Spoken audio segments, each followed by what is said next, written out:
अखाड़ा में आज फोकस रूस यूक्रेन युद्ध पर, जहां काला सागर पर अमेरिकी ड्रोन का शिकार होने के बाद से बाइडेन के तेवर चढ़े हुए हैं। रूस के खिलाफ यूक्रेन को मजबूती देने के लिए बाइडेन हर हथियार को हामी भर रहे हैं और इसका दावा खुद अमेरिकी रक्षा सचिव ऑस्टिन ने किया है। उन्होंने कहा है कि बाइडेन और पुतिन की सीधी टक्कर से महायुद्ध के विध्वंसक होने के हालात बनते जा रहे हैं।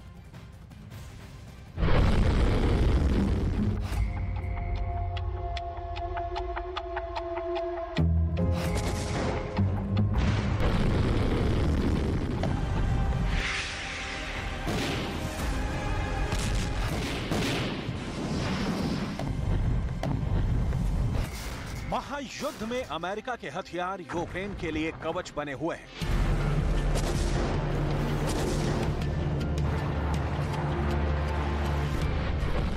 यूक्रेन के आसमान में उठने वाले हर बारूद को सुपर पावर के हथियार नस्तो नाबूद कर रहे हैं। हर मिसाइल की गरज को शांत कर देते हैं। ड्रोन के डर को आसमान तक ही सीमित कर देते हैं। लेकिन जब रूस के एयरक्राफ्ट ने अमेरिकी ड्रोन का शिकार किया तो बाइडेन तिलमिला गए हैं और ज़ेलेंस्की को हर वो हथियार देने का भरोसा देने लगे जिससे पुतिन की जमीन को थर्रा दिया जाए। जर्रा बराबर यूक्रेन की जमीन भी पुतिन के कब्जे में ना जा पाए। We are now at a crucial time in the course of Ukraine's fight for freedom. We must all demonstrate our continued resolve and unity. That means following through on our commitments fully and quickly. We must provide Ukraine with the full capabilities for the fight ahead, including the spare parts, maintenance packages to sustain the critical capabilities provided by the members of this contact group, and additional equipment. जंग की शुरुआत से लेकर अब तक America ने Ukraine की हर तरफ से मदद की और यूक्रेन की सेना मैदान में दम भरकर लड़ी। लेकिन अब रूस के एक एक्शन के बाद बाइडेन और पुतिन आमने सामने आ गए हैं। अमेरिकी रक्षा सचिव लॉयड ये दावा कर रहे हैं कि गर्मी शुरू होने से पहले रूस ताबड़तोड़ हमला कर सकता है, लेकिन उससे पहले ही यूक्रेन को कवच मिल जाएगा। That will continue to step up to meet Ukraine's needs into the spring and well beyond. And ladies and gentlemen, last April, our contact group began with a single meeting pulled together by our outstanding teams. But it has grown into a community of action. And I remain fully committed and fully confident that we will support Ukraine's defense for the long haul. Now, in recent months, the Kremlin has demonstrated again and again that it pays no heed to the lives of its own forces and has been intensifying its reckless war of conquest. अमेरिकी सेना मैदानी जंग में सैन्य सामान भेज रही है। यूक्रेनी सेना को घातक बनाने की ट्रेनिंग दे रही है। यूक्रेन के 90 से 100 सैनिकों को पैट्रियट सिस्टम चलाने की ट्रेनिंग दी जा रही है ताकि जल्द से जल्द पैट्रियट को यूक्रेन में सेट कर तबाही मचाई जा सके, क्योंकि पैट्रियट मिसाइल डिफेंस सिस्टम दुनिया के सबसे बेहतरीन डिफेंस सिस्टम में से शामिल है। ये मिसाइल डिफेंस सिस्टम दुश्मन की बैलिस्टिक मिसाइल, क्रूज मिसाइल और लड़ाकू विमानों को पल भर में मार गिराने में सक्षम है। Patriot missile defence system 150 kilometre दूर दुश्मन की मिसाइल को ट्रैक कर इसे तबाह कर सकता है। 30 किलोमीटर की दूरी पर ये मध्यम दूरी की मिसाइलों को भी रोक सकता है। पैट्रियट मिसाइल के एक ट्रक में 8 लॉन्च होते हैं। पैट्रियट सिस्टम सभी मौसमों में काम करने में सक्षम है और इसका निर्माण लॉकहीड मार्टिन ने किया है। ऑस्टिन का दावा है कि वो ज़ेलेंस्की की जरूरतों को जल्द ही पूरा करेंगे। बख्तरबंद गाड़ी से लेकर टैंक तक, मिसाइल से लेकर रॉकेट लॉन्चर तक यूक्रेनी सेना की जो जरूरत होगी उसे मुकम्मल करेंगे। यानी रूस का एक घातक कदम अमेरिका को यूक्रेन के और भी करीब ले आया है, जो महायुद्ध के और भी विध्वंसकारी होने का संकेत दे रहा है।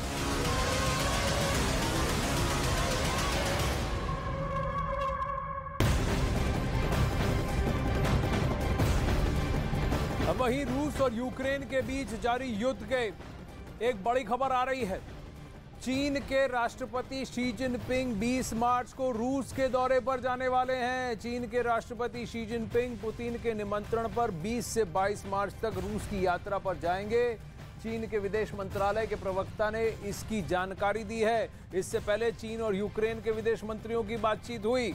एक दिन पहले ही दोनों नेताओं के बीच फोन पर बात हुई। हालांकि दोनों में क्या बातचीत हुई, इसकी जानकारी अभी तक सामने नहीं आई है।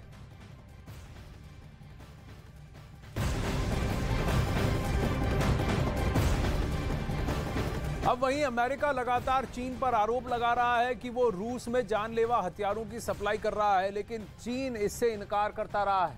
अब अमेरिकी मीडिया सबूतों के साथ सामने आई है और इंपोर्ट एक्सपोर्ट शिपमेंट रिपोर्ट के हवाले से पर्दाफाश किया है कि चीन ने पिछले साल युद्ध शुरू होने के बाद रूस को ऐसे हथियारों की खेप भेजी जिसमें से कुछ के यूक्रेन युद्ध में प्रयोग होने के दावे किए जा रहे हैं। देखिए डिटेल्स।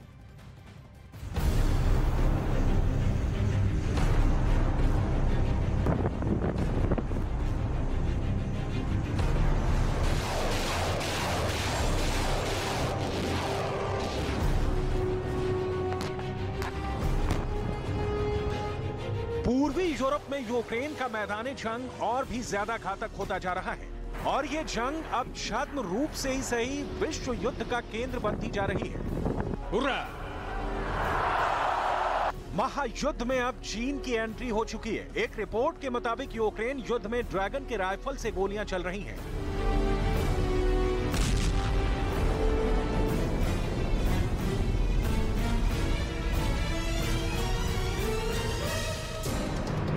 पिछले दिनों में अमेरिका ने कई बार आरोप लगाया कि चीन रूस को हथियारों की सप्लाई करने वाला है और वो हथियार यूक्रेन के खिलाफ जंग में इस्तेमाल होने वाले हैं, लेकिन इसके सबूत कभी पेश नहीं किए गए। पेंटागन से लेकर व्हाइट हाउस तक लगातार दावे करता रहा, लेकिन कभी ये नहीं बता पाया कि किस तरह के हथियारों की सप्लाई चीन रूस में कर रहा है। अब अमेरिकी मीडिया ने दुनिया भर के देशों में इंपोर्ट एक्सपोर्ट पर नजर रखने वाली एक एजेंसी के हवाले से सबूत पेश किए हैं कि युद्ध शुरू होने के बाद चीन ने रूस को कातिलाना हथियार दिए। पॉलिटिको का दावा है कि चीन ने रूस में जून से दिसंबर 2022 के बीच की सप्लाई, करीब 1000 असॉल्ट राइफल की सप्लाई, चीन की अलग अलग कंपनियों ने की सप्लाई, एक कंपनी का बीजिंग की सरकार से संबंध, ड्रोन के पुर्जे और बुलेट प्रूफ जैकेट भी भेजे।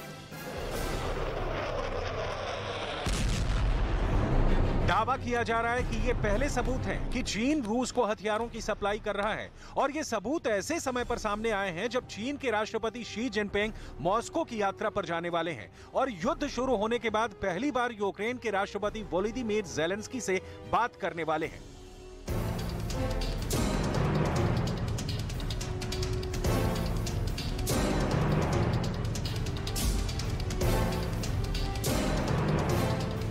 इस रिपोर्ट से ड्रैगन का दोहरा चेहरा दुनिया के सामने आ गया है। एक तरफ वो जंग खत्म करने के लिए सुझावों का पिटारा खोलता है, समझौते की बातें करता है, दुनिया की आंखों में धूल झोंकने के लिए अलग अलग मंचों पर दावा करता है कि चीन कभी भी जंग में किसी भी और हथियारों की मदद नहीं करेगा, और दूसरी तरफ अलग अलग कंपनियों के जरिए अलग अलग मुल्कों से होते हुए रूस तक हथियारों की खेप भेज रहा है। पॉलिटिको की रिपोर्ट के मुताबिक चीन की सरकारी company China north industries group corporation limited ने जून 2022 में रूस की कंपनी तेख क्रिम को असॉल्ट राइफल की खेप भेजी। चीन ने जो राइफल रूस को दिए उसका नाम है CQA, जो अमेरिका की M16 असॉल्ट राइफल की कॉपी मानी जाती है। हालांकि ये साफ नहीं है कि इन चीनी हथियारों का इस्तेमाल यूक्रेन की जंग में हो रहा है या नहीं। वहीं ये भी दावे किए जा रहे हैं कि वॉशिंगटन में बाइडेन प्रशासन के बीच में एक लिस्ट तैर रही है जिसमें चीन के वो हथियार दर्ज हैं जिनकी सप्लाई रूस में की गई है। इसमें ड्रोन, गोला बारूद और अन्य छोटे हथियार शामिल हैं। हालांकि वॉशिंगटन ने पिछले प्रतिबंधों की लिस्ट में ऐसी चीन की कंपनियों को भी शामिल किया था जिन पर आरोप लग रहा था कि वो रूस को यूक्रेन के खिलाफ जंग लड़ने में मदद कर रहे हैं।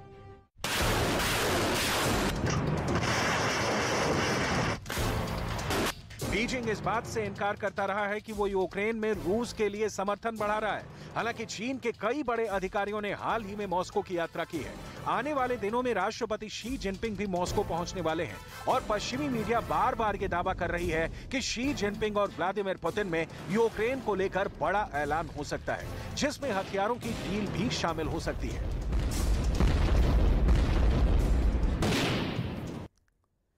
चीन की भूमिका हमेशा संदेह के घेरे में रही है। चीन दुनिया के सामने कहता कुछ है और करता कुछ है। अब देखिए कि चीन के ड्रोन कैसे यूक्रेन में युद्ध के मैदान तक पहुंच चुके हैं। Dajiang innovation science and technology company, जो DJI के नाम से चर्चित है, इस कंपनी ने नवंबर और दिसंबर 2022 में ड्रोन के पार्ट्स भेजे।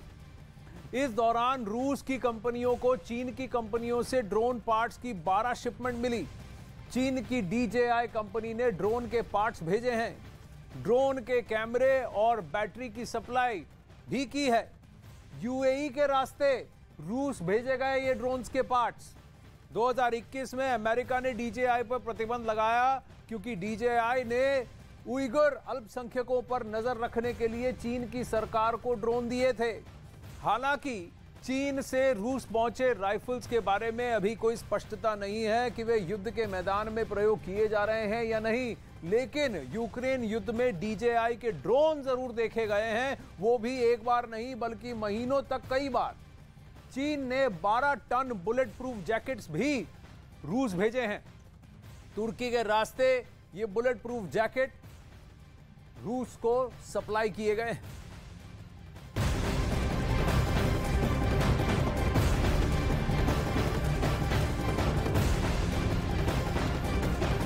अब वहीं महायुद्ध में जहां यूक्रेन को लगातार रूस से आक्रामक हमलों को झेलना पड़ रहा है, वहीं कीव के लिए वॉर्सो से अच्छी खबर आ रही है। पोलैंड ने ऐलान कर दिया है कि वो यूक्रेन को MiG-29 लड़ाकू विमान देगा और ये सप्लाई कुछ ही दिनों में पूरी की जाएगी। पोलैंड के इस ऐलान से एक रास्ता खुल गया है और संभावना जताई जा रही है कि नेटो के दूसरे सदस्य मुल्क भी धीरे धीरे यूक्रेन को फाइटर जेट देने का ऐलान कर सकते हैं, जिसकी डिमांड यूक्रेन के राष्ट्रपति वोलोदिमीर ज़ेलेंस्की कई महीनों से कर रहे हैं। लेकिन फिलहाल अब तक किसी भी नेटो देश ने इस पर हामी नहीं भरी है। लेकिन क्या पोलैंड का ये कृत्य बाकी देशों के मन को भी बदल देगा, देखने वाली बात है।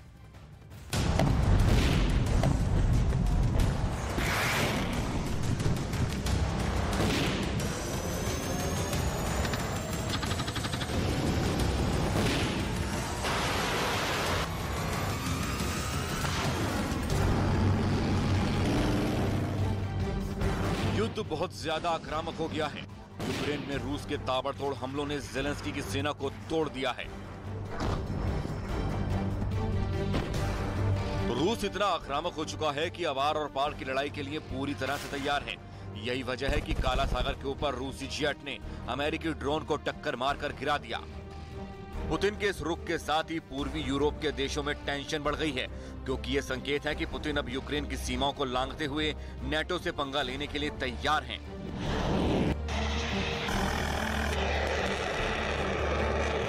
और नेटो नहीं चाहता कि रूस यूक्रेन से बाहर निकले। इसके लिए रूस के यूक्रेन में ही व्यस्त रखने की जरूरत है और इसके लिए यूक्रेन को हथियारों की सप्लाई होनी जरूरी है। हालांकि बखमूत से आई रिपोर्ट बताती है कि यूक्रेन लगातार गोला बारूद की किल्लत से गुजर रहा है और रूसी सेना के साथ साथ वैगनर ग्रुप को आगे बढ़ने से रोक नहीं पा रहा है। हालांकि कुछ ही दिनों में लेपर्ड 2 टैंक पूर्वी यूक्रेन में जंग के मैदान में उतर सकते हैं, लेकिन यूक्रेन को भी ज्यादा घातक हमलों को अंजाम देने के लिए लड़ाकू विमान चाहिए और अब नेटो का एक सदस्य देश यूक्रेन को लड़ाकू विमान देने के लिए तैयार हो चुका है। पोलैंड MiG-29 लड़ाकू विमान यूक्रेन को देगा। यूक्रेन की फाइटर जेट की मांग पूरी करने वाला पहला देश पोलैंड है। पोलैंड के राष्ट्रपति ने गुरुवार को यह ऐलान किया था। कुछ ही दिनों में लड़ाकू विमानों की सप्लाई करेंगे। सोवियत संघ के बनाए लड़ाकू विमान यूक्रेन भेजे जाएंगे। कुछ लड़ाकू विमानों को मरम्मत की जरूरत है। 11 से 19 MiG-29 की सप्लाई की जा सकती है। technicznymi, ale są jeszcze w większości cały czas samolotami sprawnymi. W pierwszej kolejności dosłownie w ciągu najbliższych dni rzeczywiście przekazujemy, o ile pamiętam, 4 samoloty. पिछले साल यूक्रेन में जब रूस में जंग का ऐलान किया था, तब यूक्रेन के पास सोवियत संघ के पतन के बाद विरासत में मिले MiG-29 थे, लेकिन ये फिलहाल साफ नहीं है कि यूक्रेन के पास उनके कितने लड़ाकू विमान बचे हैं। लेकिन जिस तरह से ज़ेलेंस्की लगातार फाइटर जेट्स के लिए गुहार लगा रहे हैं, उससे यही अंदाजा लगाया जा रहा है कि 1 साल के युद्ध में यूक्रेन की वायुसेना को बहुत ज्यादा नुकसान हुआ है और अब उसे जंग में बने रहने के लिए लड़ाकू विमानों की बहुत ज्यादा जरूरत है। अब तक यूक्रेन की इस डिमांड पर कोई खास कदम नहीं उठाए गए थे, लेकिन जिस तरह से लेपर्ड 2 टैंक भेजने का फैसला सबसे पहले पोलैंड ने लिया और उसके बाद नेटो के 12 देशों ने अत्याधुनिक टैंकों की सप्लाई करने का ऐलान कर दिया और अब वे टैंक जंग के मैदान में उतरने वाले हैं। लेपर्ड 2 और चैलेंजर 2 टैंकों पर यूक्रेनी जवानों की ट्रेनिंग पूरी हो चुकी है और पोलैंड से 14 लेपर्ड 2 टैंक यूक्रेन पहुंच भी चुके हैं। जाहिर है अब ये टैंक जंग में शोले बरसाते हुए दिखेंगे। पोलैंड के साथ स्लोवाकिया ने भी इशारा दिया था। स्लोवाकिया भी MiG-29 यूक्रेन को दे सकता है। स्लोवाकिया में MiG-29 का इस्तेमाल नहीं होता। गोदाम में रखे लड़ाकू विमान यूक्रेन को दे सकता है स्लोवाकिया। जर्मनी ने भी फाइटर जेट्स भेजने पर सकारात्मक इशारा दिया है। पोलैंड के फैसले के बाद दूसरे नेटो देश ले सकते हैं फैसला। MiG-29 पर यूक्रेन के पायलटों को ट्रेनिंग की जरूरत नहीं है। महायुद्ध में सीधे उतर सकते हैं MiG-29 लड़ाकू विमान। लातविया पहले ही कह चुका है कि उसके पास अगर लड़ाकू विमान होते तो वो यूक्रेन को दे देता। ऐसे ही फिनलैंड की प्रधानमंत्री सना मरीन ने एक हफ्ते पहले कीव के दौरे के दौरान फाइटर जेट्स की सप्लाई का इशारा दिया था। Mielestäni käydä keskustelua myös Hornettien osalta. Olisiko mahdollista Ukrainaan luovuttaa, minkälaista koulutusta se kenties tarvitsisi rinnalle, sitten että Suomi voisi osaltansa tässä auttaa, mutta mitään päätöksiä ei ole tehty. Keskustelut ovat vasta hyvin alkuvaiheessa ja totta kai kun me kysymme tai kun me keskustelemme esimerkiksi hävittäjäkysymyksestä, niin silloin se vaatii kyllä mittavaa kansainvälistä yhteistyötä. सना marine ने America के खतरनाक लड़ाकू विमानों में शामिल होने वाले F-18 hornet को यूक्रेन को देने की वकालत की थी। हालांकि पोलैंड से शुरुआत हो चुकी है और माना जा रहा है कि अमेरिका भी अब F-16 पर फैसला ले सकता है।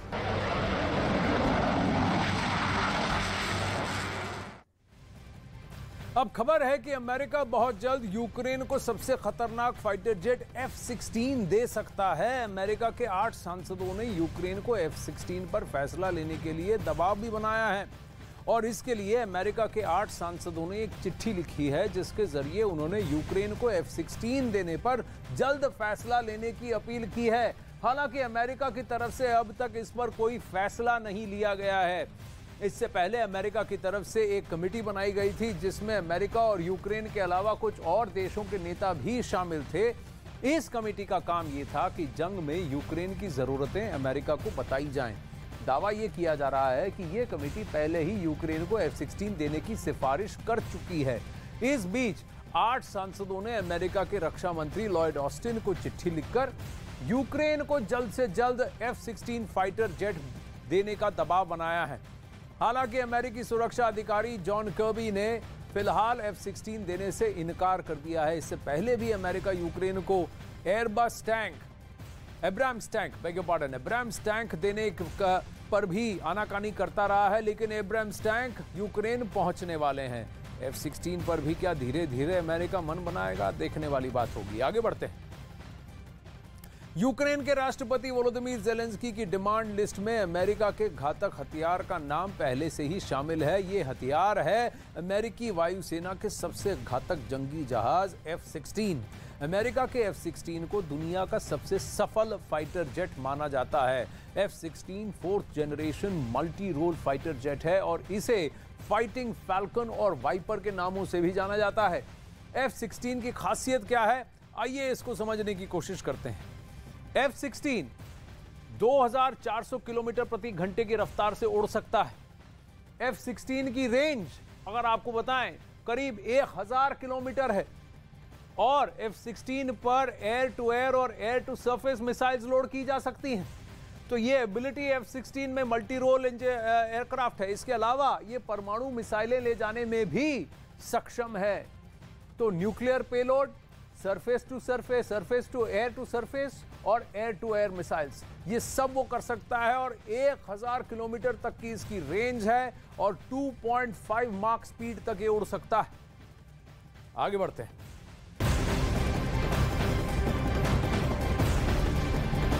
बखमूत से हर रोज तबाही की नई तस्वीर सामने आ रही है। बखमूत की जमीन से उठते सैनिकों के ताबूत रूह को थर्रा रहे हैं। इस इलाके पर कब्जे के लिए रूस और यूक्रेन दोनों ही देश दम भरकर लड़ रहे हैं। यूक्रेनी सेना से बखमूत का एक वीडियो शेयर किया गया है जिसमें यूक्रेनी जवान वहां के मौजूदा हालात के बारे में बता रहे हैं। देखिए।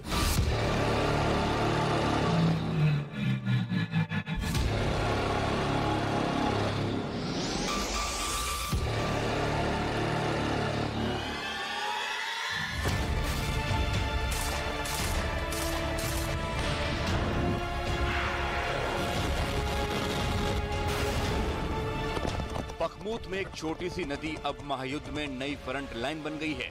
शहर के आधे हिस्से पर रूस अपने कब्जे का दावा कर रहा है, जबकि आधा हिस्सा अभी भी यूक्रेन की सेना के कब्जे में है। रणभूमि से यूक्रेन सैनिकों की बहादुरी दिखाती एक वीडियो यूक्रेन ने शेयर किया है। वीडियो के 3 अलग अलग हिस्से यूक्रेन के सैनिकों की जंग के मैदान में जोश को दिखा रहे हैं। पहला हिस्सा, बंकर के अंदर से अंधाधुंध फायरिंग करता ये यूक्रेनी सैनिक है, जो बिना किसी के डर के दुश्मन देश पर ताबड़तोड़ गोलियां चला रहा है।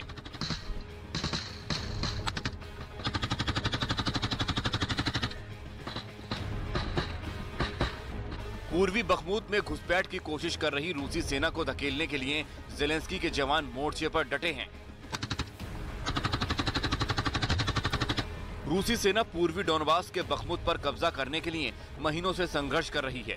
रूस और यूक्रेन बखमूत में हो रही लड़ाई के दौरान हुए भारी नुकसान को भी स्वीकार करते हैं। बंकर से ताबड़तोड़ फायरिंग उनके इसी इंकलाब की आग है। यूक्रेनी सैनिक बैक टू बैक कई राउंड फायर दागता है, गन को रीलोड करता है और फिर से आग बरसाना शुरू कर देता है।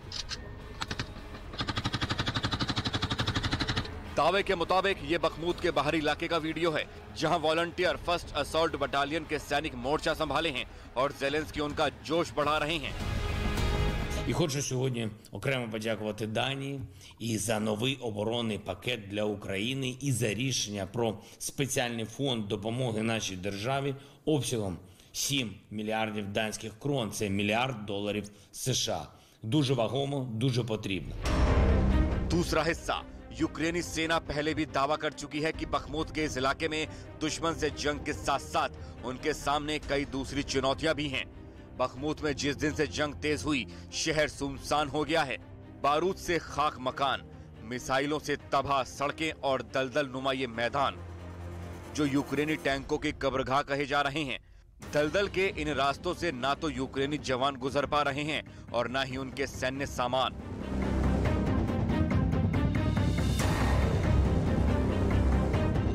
यूक्रेनी जवान मौसम बदलने के बाद मैदान के दलदल में बनते इस इलाके से दुश्मन के इलाके में हमला बोल रहे हैं।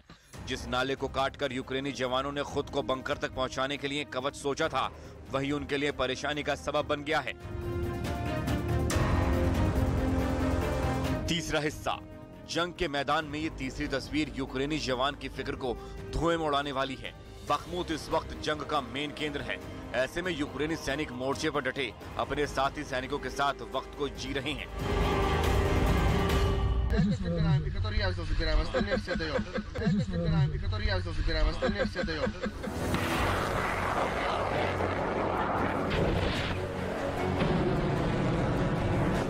जंग तेज है क्योंकि पुतिन जानते हैं कि अगर बखमूत पर कब्जा हो गया तो रूस को क्रामाटोर्स्क और स्लोवियंस्क जैसे बड़े शहरों पर कब्जे का रास्ता मिलेगा। यूक्रेन पर भी यही नियम लागू होता है। ऐसे में दोनों ही सेना पूरे दम से डटी हैं।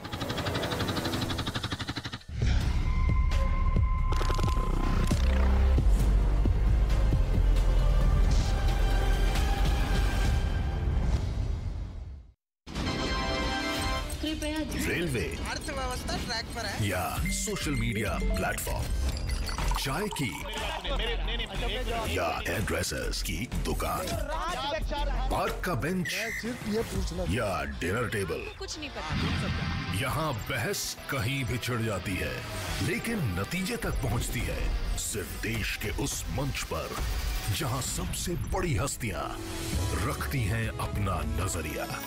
न्यूज़ 18 चौपाल, न्यूज़ 18 इंडिया पर।